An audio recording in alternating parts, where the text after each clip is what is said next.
You're not going to believe how accurate this was. Ricky Gervais, known for his unapologetic no-holds-barred humor, and his 2020 Golden Globes monologue is a perfect example of that. Standing before Hollywood's elite, Gervais fearlessly roasted the entire industry, calling out their hypocrisy, virtue signaling, and scandals. His brutal yet hilarious takedown left the audience stunned as he mocked their self-righteousness and out-of-touch lifestyle. But before I delve deeper into it, make sure to subscribe for more discussions just like this.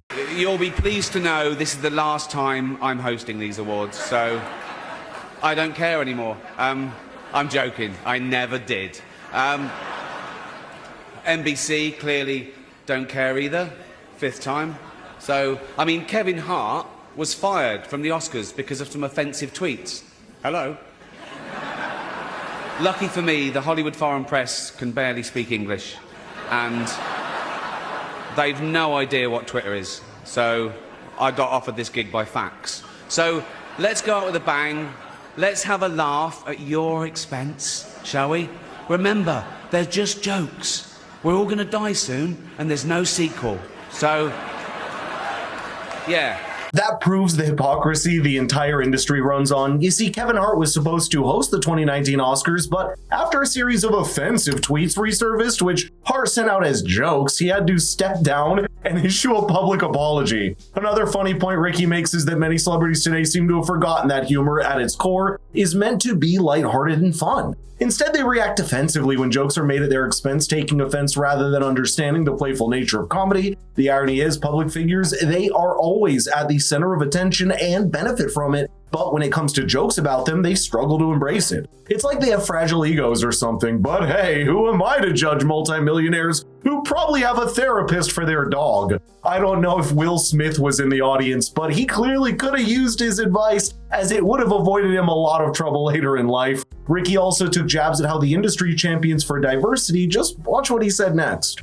Many talented people of colour were snubbed in major categories. Unfortunately, there's nothing we can do about that. The Hollywood foreign press are all very, very racist. So, 5th time.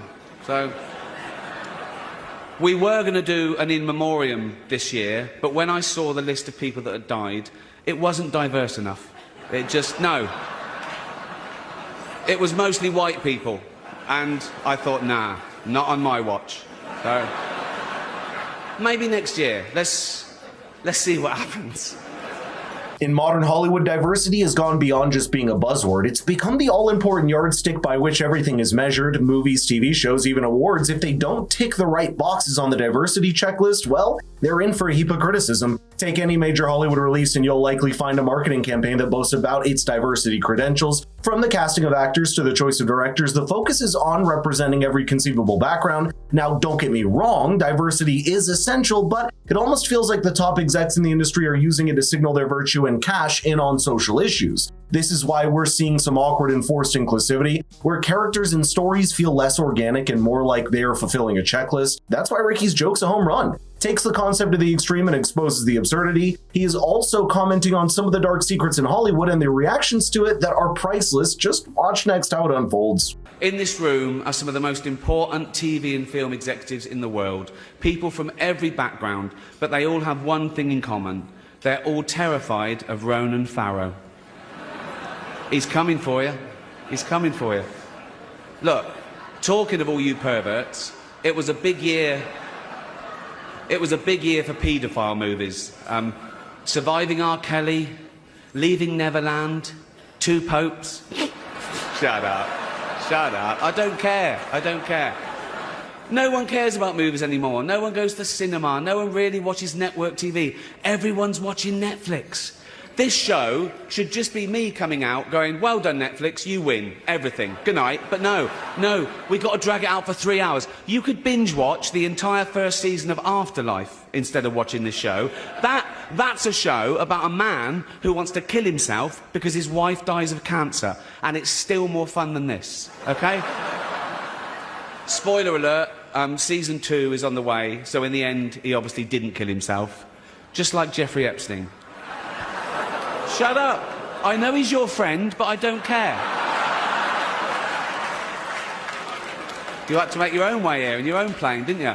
Some of the audience reactions are pretty priceless. It's almost as if Ricky said the quiet part out loud. It was clear that the crowd was not expecting such a direct confrontation of Hollywood's underbelly. You could see the awkwardness as celebrities fidgeted in their seats, trying to force smiles or laugh off the discomfort. The camera crew deserves a huge shout out for capturing their reaction so perfectly. Their timing was impeccable, making sure that every wince, awkward glance, and nervous chuckle was caught on film. It made this 100 times funnier and more fascinating to watch. Ricky's style of comedy is particularly effective because it combines jokes with a genuine critique, making it both entertaining and thought-provoking. His willingness to address controversial subjects such as the Hollywood elites, ties to scandals, and the frequent moral posturing that masks deeper problems challenges the status quo and leads to a broader discussion. His closing remarks were one of his best, and it is truer now than ever before. See his sensational take in the next clip.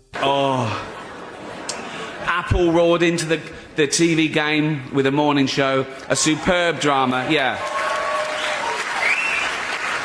a superb drama about the importance of dignity and doing the right thing, made by a company that runs sweatshops in China. So, well, you say you're woke, but the companies you work for, I mean, unbelievable. Apple, Amazon, Disney. If ISIS started a streaming service, you'd call your agent, wouldn't you? So, if you do win an award tonight, don't use it as a platform to make a political speech, right? You're in no position to lecture the public about anything. You know nothing about the real world. Most of you spent less time in school than Greta Thunberg. So, if you win, right, come up, accept your little award, thank your agent and your God, and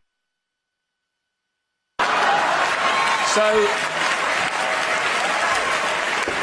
That's almost prophetic. Although these people would like you to believe that they're morally superior, they are ready to engage in questionable acts if the right amount of money is involved in the mix. A clear example of it is how many people in the industry had deals with SBF and stuck until the very end where they announced going bankrupt.